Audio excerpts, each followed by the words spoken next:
The first streaks of dawn cut across the sky like silver knives, spilling light over the riverbank where the morning mist clung stubbornly to the reeds.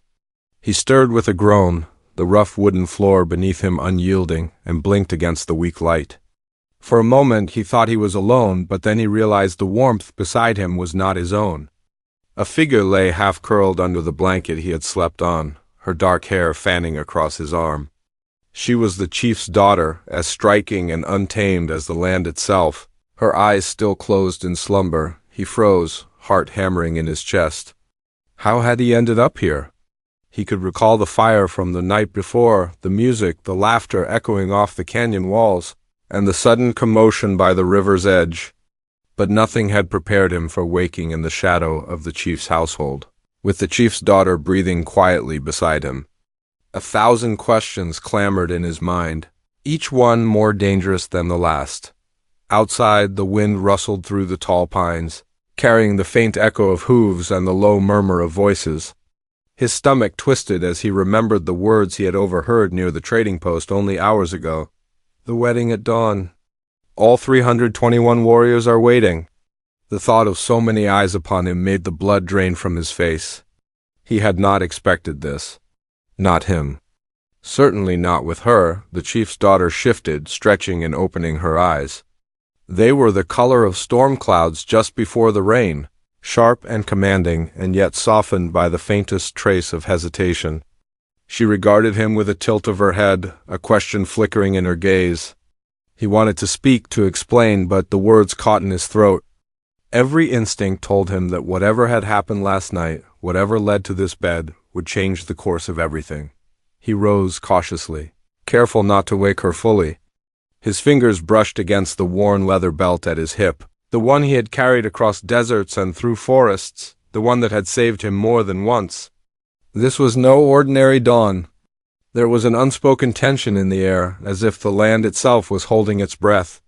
Beyond the cabin walls, a flurry of movement suggested the warriors were already stirring, preparing for an event that would bind two families, two clans, perhaps two worlds. She slid out from under the blanket, the fabric whispering against the floorboards, and wrapped a shawl around her shoulders.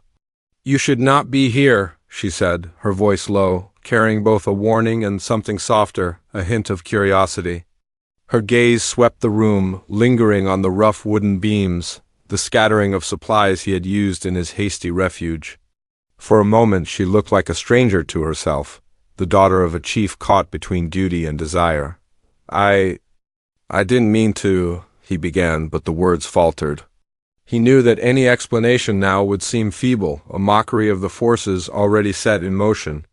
Outside, the horses neighed in unison, a signal that the warriors were mounting, that the procession was ready, that the eyes of 321 men were fixed on the riverbank where a marriage would soon be declared. The weight of tradition pressed on him like a stone, heavy and relentless. She moved toward the window, her silhouette outlined by the rising sun, and looked out at the gathering. The sight made him catch his breath.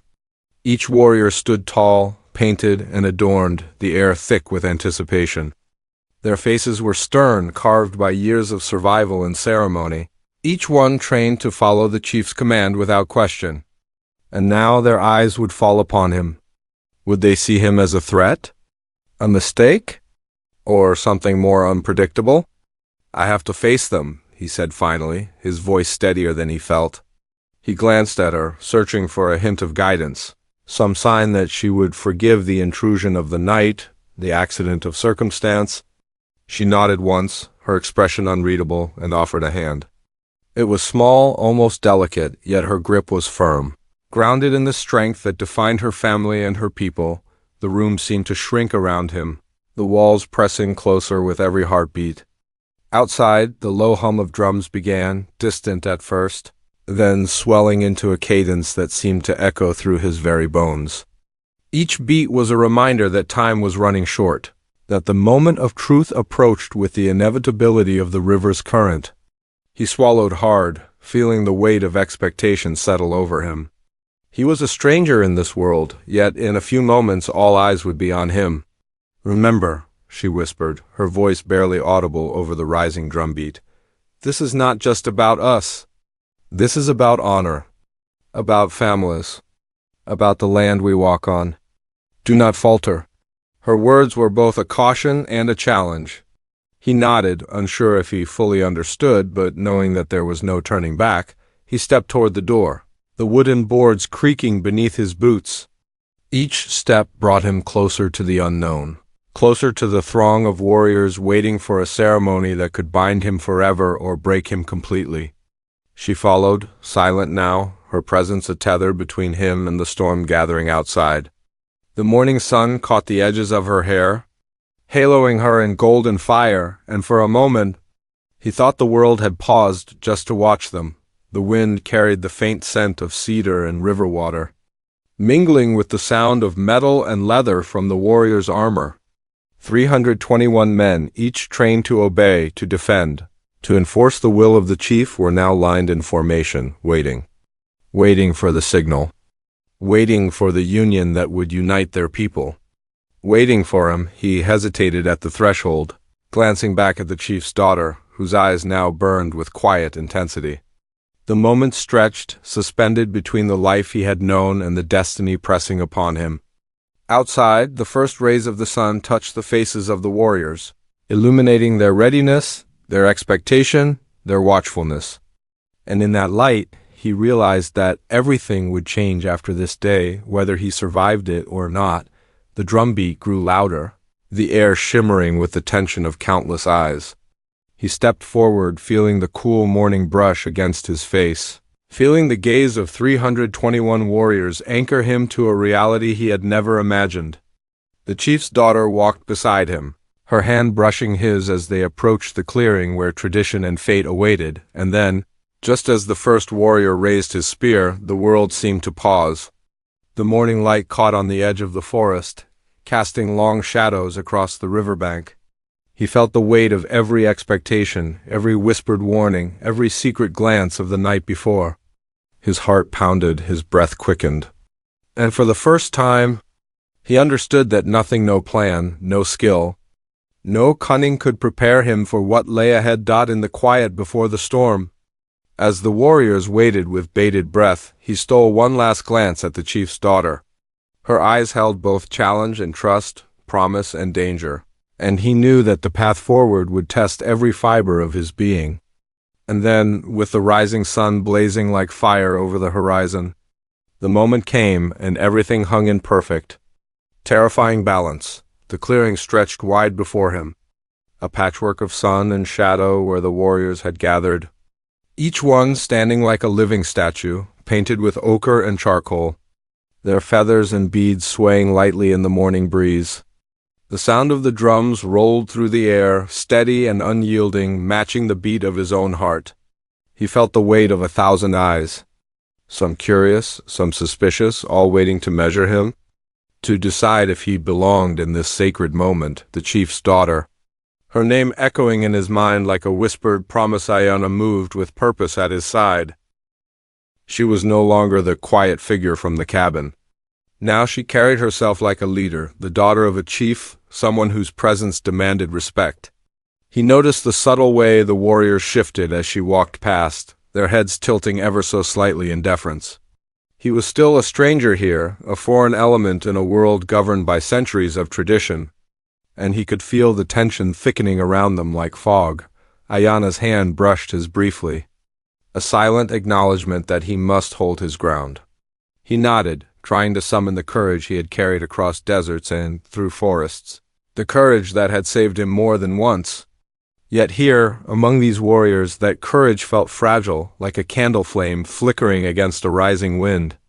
He could sense the unspoken question in every set jaw, every narrowed eye. Who was he to stand here, beside her, at the dawn of a union that would shape the destiny of their people?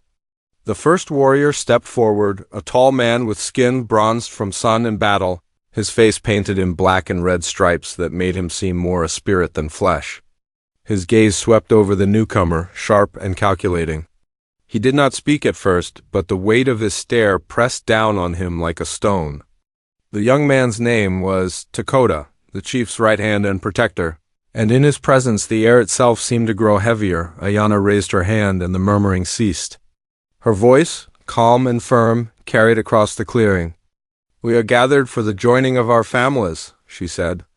Every word held authority, the kind that had been honed by years of watching her father lead, of seeing the land demand respect from those who dwelled upon it. "But before the sun reaches its peak, we must ensure that all are ready, that all hearts are steady and all intentions true." He swallowed hard, the words washing over him with the weight of responsibility. He had not come here seeking honor or ceremony. He had come as a wanderer, a man guided only by chance and instinct. Yet now he was entangled in something far larger, a web of loyalty, tradition, and expectation that threatened to trap him if he faltered. He glanced at Ayana, who gave a subtle nod. The trust she placed in him was dangerous and precious all at once. The warriors began to move in a slow, deliberate circle, their steps measured, the sound of their boots on the earth a steady drum that joined the percussion of the ritual drums nearby. Each one carried a weapon of some kind, spears, tomahawks, and intricately carved knives, all more symbols of heritage than threat at this moment, but the tension was undeniable. He felt it coil around him like a snake, testing his nerve. One of the younger warriors, a boy no older than 16, with a sharp jawline and eyes that glimmered with mischief, stepped closer. "Are you ready, outsider?" he called, voice clear and daring. "Do you understand what it means to stand before the chief's people?" The question, though simple, struck him with a weight he could not have anticipated. He met the boy's gaze steadily, drawing on every lesson he had learned in survival, in courage, in reading the hearts of those around him. "I will learn," he said, "and I will not falter." The words felt small against the enormity of the morning, but he sensed that they carried more weight than the boy realized. The youth nodded, not fully satisfied, but willing to accept the answer for now. Ayana moved closer, her hand lightly brushing his arm. "The circle you see," she said softly, "is not just ceremony. It is a test. Each warrior carries the history of our people, the memories of battles fought and promises kept. To stand here is to accept them all. Are you willing to carry that weight?" Her voice was a question, a challenge, and a lifeline all at once. He nodded, feeling the pressure build with every heartbeat. The wind rose suddenly, ruffling the feathers in the warriors' headdresses, carrying the scent of pine and river water, and with it a whisper of something ancient, as though the land itself was aware of the choice being made. He felt a shiver run through him, not from cold, but from the realization that this was no ordinary morning. This was a beginning, and perhaps an end. For someone in the clearing, the chief emerged then, tall and commanding, his presence like a mountain carved from flesh and spirit. His face was weathered, lined by years of sun and wind, but his eyes were sharp, piercing, and filled with a wisdom that seemed to stretch across generations. He approached slowly, each step measured, the drumbeat of the warriors echoing in his shadow. He stopped a few paces from the young man, studying him with a gaze that was both appraising and calculating. "You stand at the threshold of my family," the chief said, his voice low but carrying across the clearing. "Many have come before you and many have failed. The path you choose now will not be measured by words alone, but by actions, by courage, by the strength of your heart." He paused, letting the words settle like dust in the morning air. "Are you ready to meet the judgment of my people?" The young man swallowed again, the weight of those words pressing down like the midday sun in a desert. He felt the sweat prickling at his brow, the tension coiling tighter in his chest. Yet, in Ayana's gaze, he saw a spark of confidence, a belief that he might endure, that he might survive this trial. He straightened, squared his shoulders, and met the chief's eyes. "I am ready," he said. "I will meet them." A faint murmur passed through the warriors, a mixture of approval and skepticism. Dakota stepped closer, his gaze locked on the young man with a quiet intensity that was almost physical. "Actions speak louder than words," he said, almost to himself, and then turned to the other warriors, signaling them to hold their positions. The circle tightened slightly, the air thickening with expectation, as if the land itself held its breath. Ayana's hand found his again, and he felt the warmth, the quiet reassurance in her touch. Do not let fear guide you, she whispered. Let your heart guide you. That is what will earn their respect. Her words were a shield and a compass, and he clung to them as the first true moment of challenge approached. Suddenly, from the tree line, a messenger arrived. A boy mounted on a swift horse, dust rising in his wake. He carried a scroll, sealed with the emblem of a neighboring clan, and his arrival caused a stir among the warriors. The chief took it, breaking the seal with deliberate care, his eyes scanning the contents quickly. A shadow passed over his face, subtle but unmistakable. Something in the message was unexpected, something that might shift the delicate balance of the ceremony. He looked at Ayana, who stiffened slightly, sensing the change before words could explain it. The warriors murmured among themselves, the drumbeat faltering for a heartbeat before resuming with a slower, more deliberate cadence. The young man felt the tension spike, every muscle in his body taut, his mind racing. Whatever lay in that message, it would affect him, the chief, the daughter, and all 321 warriors gathered in the clearing. Ayana's eyes met his again, sharp and determined. Whatever comes next, she said, we face it together.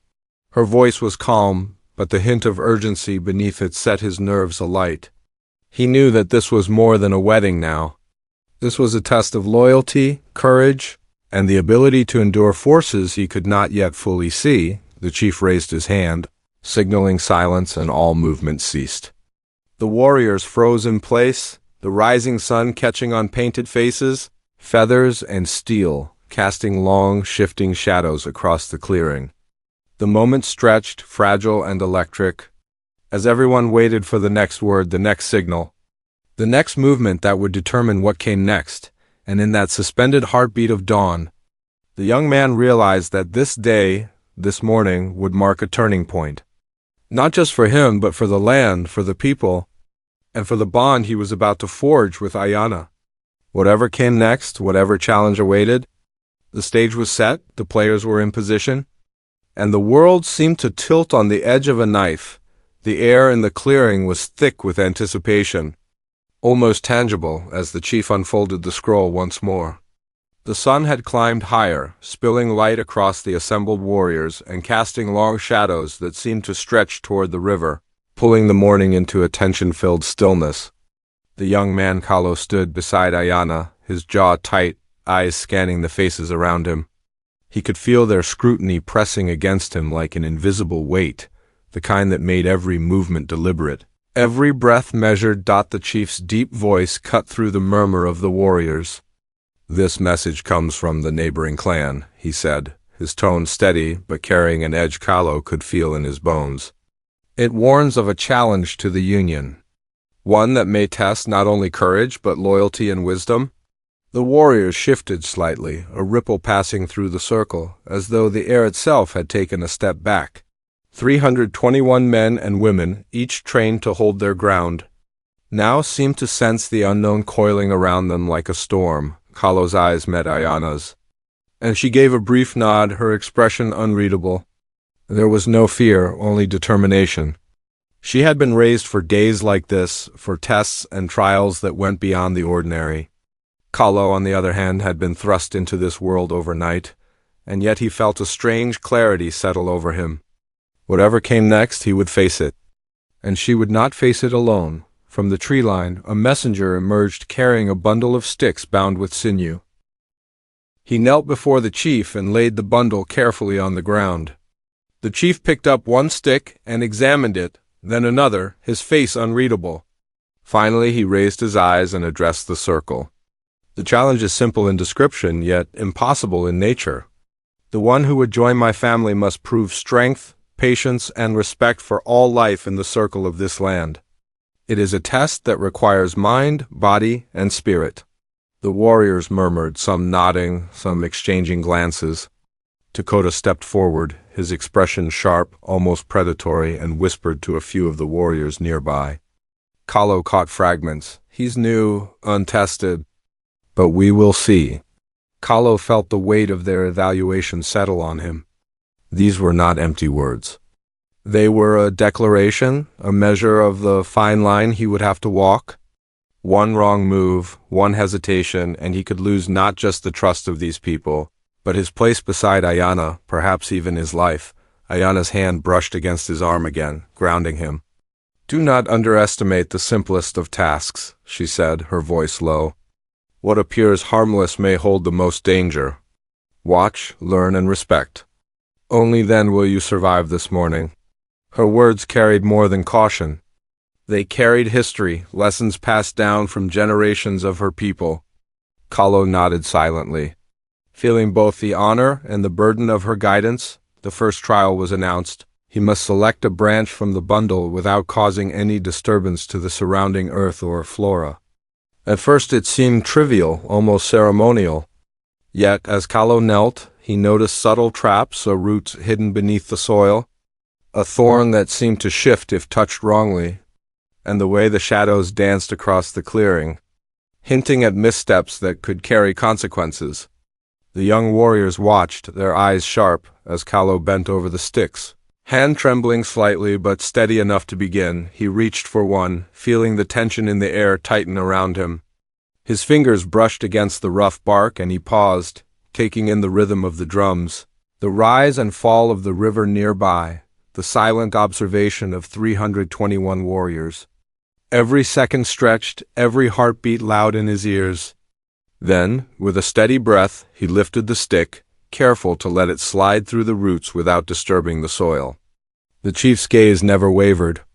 Takota's eyes remained critical, yet a flicker of surprise crossed his face. Ayana stepped closer, whispering, "Good.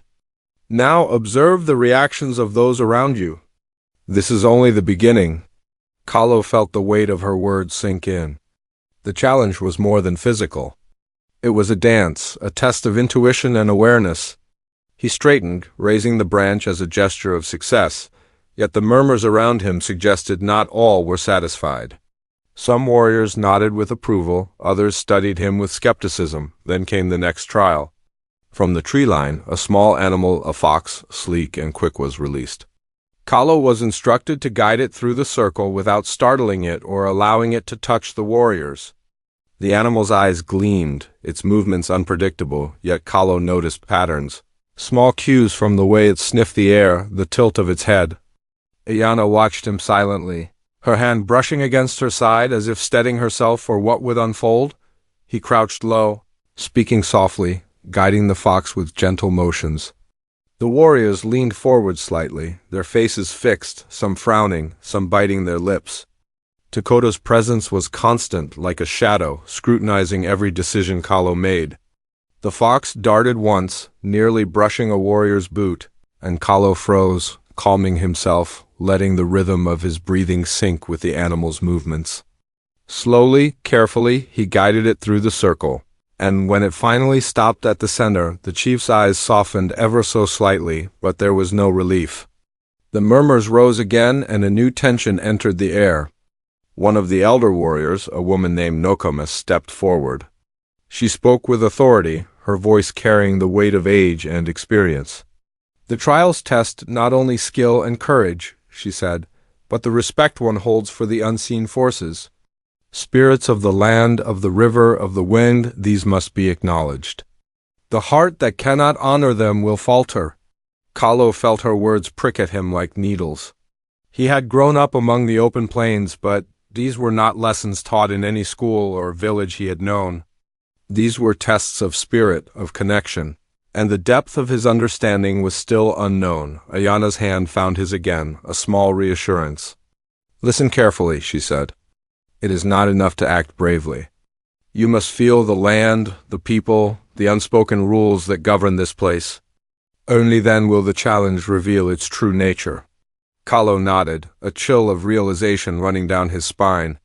Every trial, every glance, every expectation was a thread in a tapestry he had only begun to understand. One misstep could unravel it all. From the edge of the clearing, another group of warriors stepped forward, carrying ceremonial objects, feathers, stones, and symbols of the ancestors. They began to place them along the circle's edge, each object a marker of respect, of legacy. Kahlo understood that this was not a test he could rush. He had to read, observe, and react with awareness that extended beyond his immediate senses. The drums grew louder, echoing off the nearby cliffs, resonating in his chest like a heartbeat that, was not entirely his own. The young man noticed subtle tensions among the warriors themselves. Some exchanged quick glances, hinting at old rivalries. A whisper here, a frown there, suggesting layers of conflict beyond the trial at hand. Kahlo realized that he was not only facing a challenge from the chief and his daughter, but also the unspoken politics and alliances woven into the very fabric of this gathering. Every move he made could trigger reactions he could not anticipate. Ayana leaned closer, her voice barely audible. "They test more than your skill," she said. "They test your judgment, your heart, your ability to navigate what is seen and unseen." Kahlo nodded, feeling the pressure deepen. The next trial would come, and he knew it would not be simple. Already, he sensed the tension rising, the stakes climbing higher with every passing heartbeat. The land, the people, and the weight of expectation were pressing down on him from all sides. As he took a breath, steadying himself for what would come next, a shadow moved along the tree line. Kahlo's eyes narrowed, sensing movement not yet revealed to the circle. The chief's gaze flicked toward the same spot, his expression unreadable but alert. The drumbeat faltered slightly, and the clearing seemed to hold its breath. 321 warriors, each a sentinel in their own right, froze mid-step. Even Ayana's hand tightened briefly around his arm, signaling that something beyond the trials had begun to stir. Kahlo realized then that the challenge was no longer just ceremonial. Something deeper, more dangerous, was at play, forces beyond his understanding, secrets buried in the land, in the clan, perhaps even in Ayana's past. The morning sun climbed higher, yet the shadows persisted, creeping along the edges of the clearing. He felt the weight of countless eyes, both seen and unseen, pressing him to act, to respond, to survive. And in that fragile, tense moment, Kahlo understood that nothing could prepare him for what was coming. The trials, the whispers of the warriors, the messages from beyond the clan, everything was a prelude to a conflict that would test not only his courage, but the very essence of who he was. The clearing, the circle, the rhythm of drums, and the watchful eyes of 321 warriors had become a crucible. And the first true test of heart, spirit, and allegiance had yet to fully reveal itself. The morning had grown hotter, the sun blazing over the clearing, yet the air felt heavy with anticipation, as if the land itself was holding its breath. Kahlo could feel the tension in every heartbeat, every shifting shadow, every whispering leaf. 321 warriors had formed a perfect circle around them, eyes sharp, bodies taut, painted faces reflecting the sunlight like streaks of fire. Every glance, every subtle movement carried judgment, expectation, and the weight of generations. Ayana stood beside him, her dark hair loose in the wind, her expression unwavering but alert. She had always been more than a chief's daughter. She was a force, a presence that commanded attention without a word. Yet even she seemed alert to the undercurrents in the clearing, the hidden tensions that Kahlo was only beginning to perceive. There was more than ceremony at play here. The scroll from the neighboring clan, the subtle glances exchanged among the warriors, and the whispered words of the elders suggested a force at work that could disrupt the mourning, the wedding, and perhaps even the future of their people. Kahlo clenched the branch he had been given in the first trial, feeling its rough texture press against his palm. It was a small thing, almost insignificant, yet it had become a symbol of every choice he had made since he arrived here, of every step he had taken into this unfamiliar world. He glanced at Ayana, who gave a slight nod, and he knew that whatever came next, he could not falter. A sudden shift in the circle drew his attention. One of the elder warriors, a man named Matu, stepped forward carrying a carved wooden box, sealed with intricate markings. His eyes, dark and steady, met Kahlo's with a silent question. Matu moved with deliberate care to the center of the circle, the drumbeat echoing the tension rising in Kahlo's chest. The box was heavy, filled with something that the young man could not yet see, and as Matu placed it on the ground, a hush fell over the gathering. "The final trial," the chief's voice boomed, cutting through the silence. To prove his worth, he must unlock the box, not with force, but with understanding. The answers lie within the lessons he has learned today, the respect for life, the patience, the awareness of those around him, and the courage to face the unknown. His eyes flicked toward Kallo, sharp as the edge of a blade. Fail, and the circle will close forever. Kallo's breath caught. The box seemed simple, unassuming, yet he could feel a presence emanating from it, a quiet challenge that demanded more than skill. He crouched beside it, observing the patterns etched into the wood, noticing subtle grooves and indentations that seemed to shift when he tilted his head. He realized this was not just a test of hands or strength, it was a test of mind, heart, and spirit all at once. Ayana leaned close, whispering, "Trust what you've seen. Trust what you feel. Do not rush, or the moment will slip away." Her words grounded him, yet they also heightened the tension. He could hear the faint stirrings among the warriors, some murmuring, some silent, all watching, all waiting. Dakota's eyes never left him, a predator assessing its prey. Testing his resolve with every tick of the moment, Kallo reached for the box, placing his fingers along the grooves that had called to him. He pressed gently, rotated slightly, and felt the subtle click of hidden mechanisms. The box resisted, testing him, but he remained calm, focusing on rhythm, on flow, on the unspoken connection between him and the world around him. The fox from the previous trial seemed to echo in his mind, the way he had learned to move with patience. With observation, rather than force, the circle grew tighter, the warriors leaning forward imperceptibly, the drums rising in volume as if to match the storm building in his chest. The sun glinted off feathers, beads, and steel, creating a tapestry of light and shadow that made every movement more dramatic, more dangerous. Kallo could feel the scrutiny, the judgment, and the fragile trust of Ayana weighing on him simultaneously. One misstep could undo everything. One wrong motion could shatter the fragile balance of this morning. Suddenly, the box gave way with a soft click, the lid lifting to reveal a bundle of tokens, stones, feathers, and a small carved amulet. Kallo picked them up slowly, examining each one, feeling the power of generations contained in their shapes and textures. The murmurs of the warriors shifted, some nodding, others exchanging uncertain glances. It was not a victory, yet this was merely a signal that he was moving closer to proving himself. That the final reckoning was near. Ayana stepped beside him, her hand brushing his briefly, a silent acknowledgement of his progress. "Now comes the moment that will define everything," she said, her voice calm but carrying an undeniable intensity. "Not the box, not the trials, but the choices we make when all eyes are upon us. Every gesture, every word, every glance matters." The chief raised his hand, signaling silence, and the drumbeat faltered, leaving a tense quiet. The warriors' eyes were fixed on Kallo and Ayana, the 321 silent witnesses to a story that had been building for generations. Kallo felt the weight of the moment pressed down, the culmination of trials, whispers, and expectations converging in a single heartbeat. He could sense the unspoken threats lingering at the edges, forces from the neighboring clan, old rivalries among the warriors, the ever-present scrutiny of Dakota. Every fiber of his being screamed that the next steps were crucial. From the tree line, a sudden movement drew Kallo's attention. A shadow slipped between the trees, too large and too deliberate to be mere wildlife. He froze, the branch still in his hand, every muscle taut. The chief's eyes followed the movement, narrowing, and the circle of warriors tensed. It was clear that the morning's trials were not the only challenge. Something external, unknown, had arrived, and it would demand immediate attention or risk disrupting everything. Ayana's grip tightened on his arm. "Steady," she whispered. "Focus, nothing has broken yet." Her words were both comfort and command.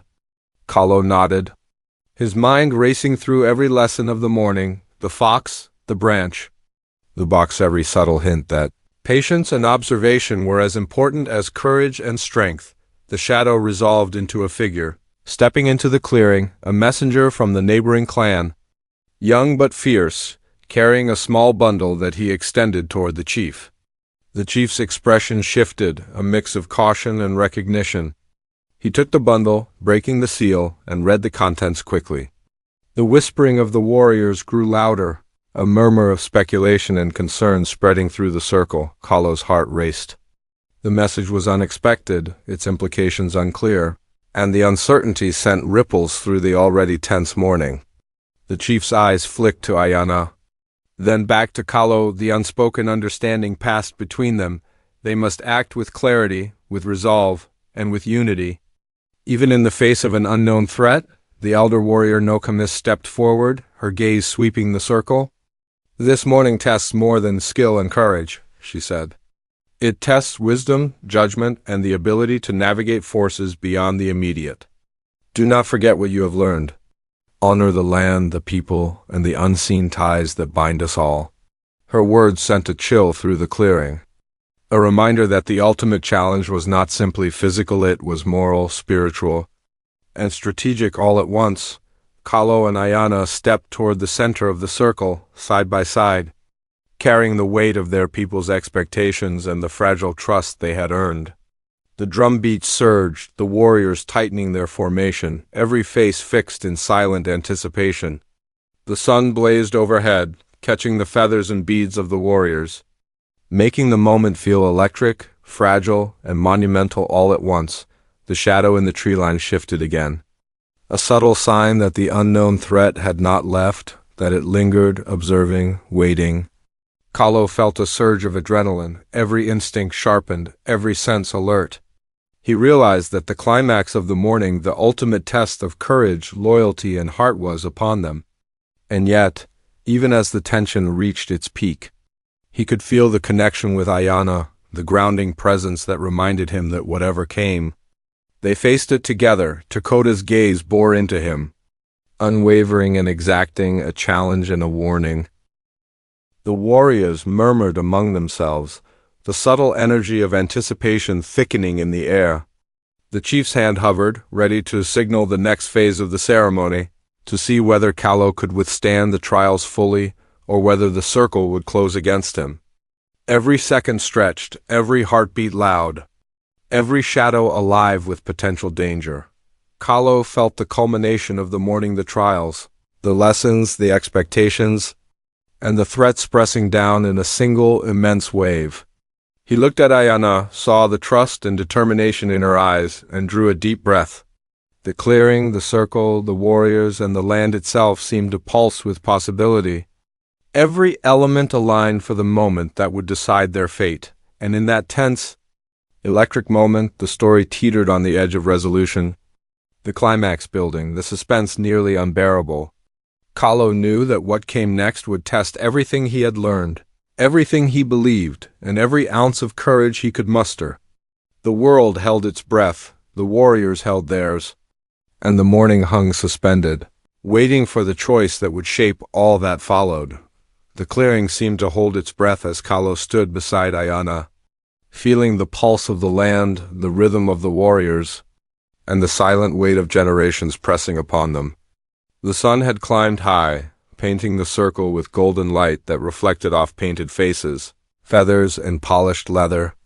The trials had tested him beyond what he had imagined: physical skill, patience, and wisdom, but now, in this final moment, it was heart, courage, and trust that mattered most. Ayana reached for his hand, her grip firm and grounding. "Together," she whispered. "Whatever comes together." Her eyes shone with an unspoken promise, a tether that reminded him he was not alone. Kalo nodded, letting the warmth of her presence center him. He could feel the anticipation in the circle around them, the unspoken scrutiny of 321 warriors, each one a sentinel of tradition, legacy, and honor. The chief raised his hand, signaling the warriors to lower their weapons and step back slightly. His gaze swept over Kalo, calm but penetrating. "You have endured the trials," he said, his voice carrying across the clearing. "You have shown respect for life, patience in thought, and courage in action. But the greatest test remains, the test of heart and unity." Kalo took a deep breath, feeling the tension tighten around him, yet also a strange clarity. He realized that the message from the neighboring clan, the shadow in the tree line, and the whispers among the warriors were not threats, they were reminders of the responsibility he was about to accept.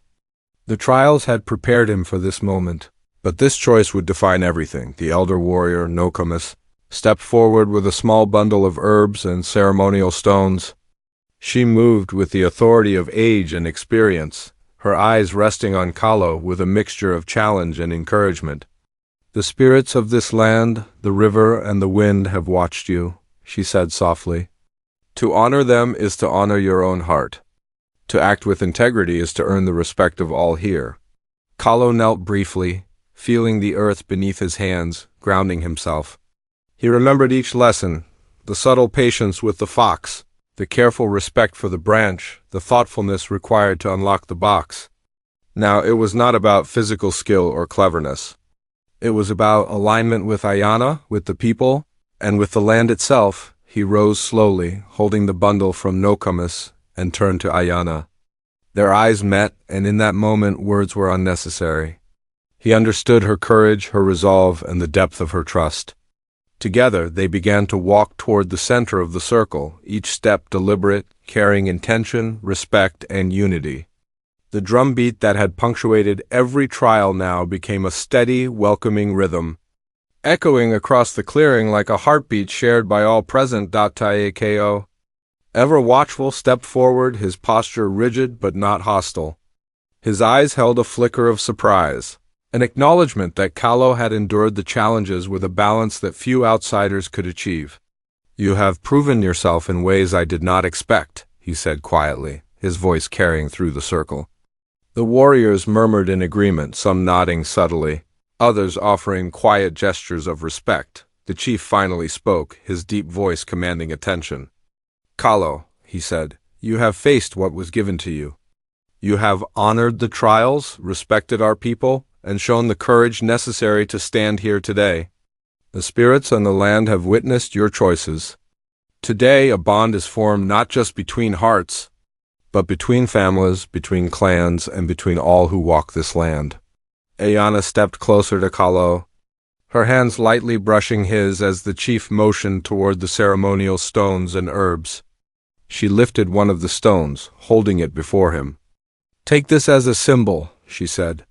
"A symbol of trust, of unity, and of the path we walk together. Let it remind you that courage alone is not enough. Heart, wisdom, and respect must guide us always." Kalo accepted the stone, feeling its weight not just in his hand but in his chest. He could sense the presence of those who had come before, the ancestors whose lives had shaped the traditions they honored, the land that had nourished them, and the people whose watchful eyes had tested him at every step. Each pulse of the clearing felt like a reminder that he was now part of something larger than himself, a story that had been building for generations. The warriors shifted slightly, their expressions softening, some breaking into small, quiet smiles. Even Takota relaxed, a rare expression of approval crossing his stern features. The message from the neighboring clan had not led to conflict. Instead, it had become a test of unity and character, and Kalo had passed. The trials had woven him into the fabric of their community, linking him with Ayana, her people, and the land itself. The chief's voice rose once more. "Let the bond be witnessed," he said, gesturing for the circle to open slightly. The warriors took a step back, forming a respectful boundary, their eyes fixed on the young couple. "Let this day mark a new chapter, one guided by courage, respect, and honor." Kalo felt Ayana's hand tighten in his. "Are you ready?" she asked softly, a smile playing at the corners of her mouth. There was relief in her eyes, but also the spark of mischief that had drawn him to her in the first place. He nodded, feeling a mixture of exhilaration and solemnity. "Ready," he replied. Together, they stepped into the center of the circle, the ceremonial objects at their feet. The drumbeat shifted, gentle and celebratory, and the warriors began to chant softly, a rhythm that echoed through the trees and across the river. The tension that had gripped the morning dissolved into a current of energy that carried with it hope, unity, and the sense of something sacred fulfilled. Ayana raised her hands, and Kalo followed, mirroring her movements. The chief approached, placing his hand on each of their shoulders in turn. "By the traditions of our people," he said, "and by the courage and respect shown this morning, this bond is honored and recognized. May it strengthen not just your hearts, but all who follow this path." The warriors erupted in quiet cheers, clapping and stamping in rhythm, their faces filled with pride and approval. Dakota stepped forward, extending his hand to Kahlo. "Welcome," he said, his voice carrying respect that was rare and hard-earned. "You have earned your place here." Kahlo grasped his hand firmly. A silent acknowledgement of mutual respect and understanding. Ayanna turned to him, her eyes shining with joy. "We did it," she said softly. Together, Kahlo smiled, a deep, genuine smile, feeling the weight of the morning finally lift. The trials, the tension, the fear, they had all led to this moment. And now there was a sense of peace, connection, and triumph.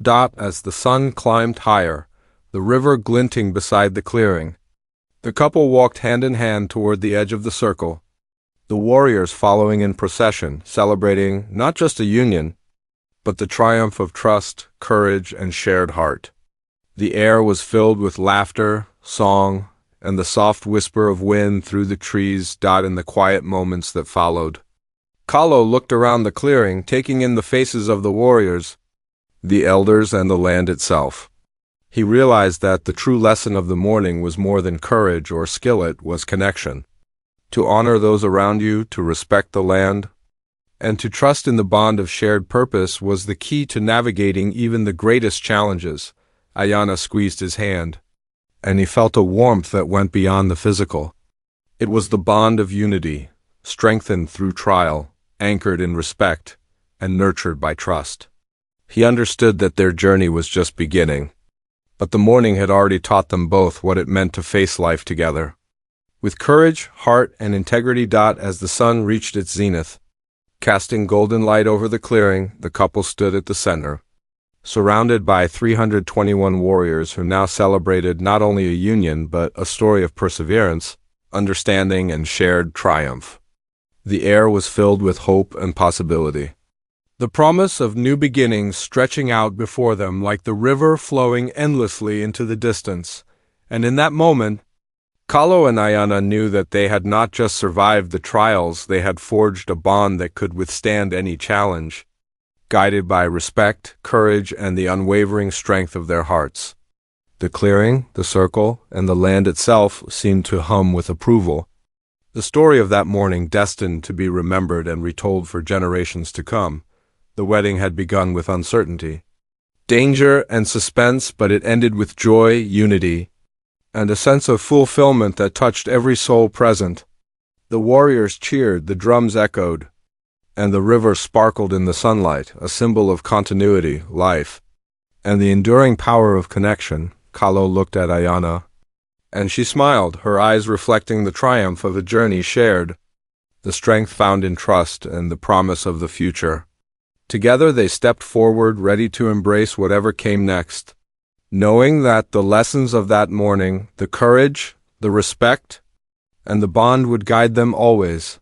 And as the wind whispered through the trees, carrying the faint echoes of song and drum, the story of the dawn, the trials, and the bond forged at the center of the circle became a memory not just for them, but for all who had witnessed it, a reminder that courage, heart, and unity could conquer even the most daunting of challenges. The morning that had begun with tension, uncertainty, and the unknown now ended in triumph, laughter, and a quiet sense of peace, leaving the clearing, the warriors, and the young couple forever changed.